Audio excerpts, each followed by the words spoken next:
Si po kalojmë ditën në fshat në Shqipëri? Do t'u tregoj tani disa nga punët që bëmë gjatë ditës, si e kaluam një ditë domethënë në fshat. Në fillim çuam rrobat të gjitha këto, e pastruam dhomën e pritjes që kemi këtu.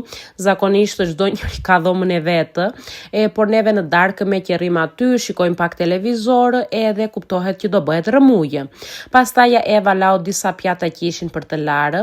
Këtu mami na përgatiti petanikun në saç, kuptohet, edhe po e ndihmoj me disa dru, po i heq nga një anë t'i vë në anën tjetër në stavën e druve që të mos janë në mes të vendit.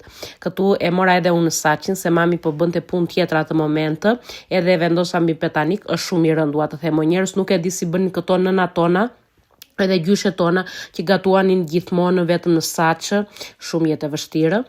Këtu është mishi i pjekur që po e çonim te furra me dru për ta pjekur, dhe kuptohet që duhet një kafe që të marrim fuqi të gjithë, edhe të ulemi së bashku rreth e rreth tavolinës, ku ka shije më të mirë, ku të shijon më mirë kjo kafe, sesa kur je bashkë në tavolinë me gjithë familjen.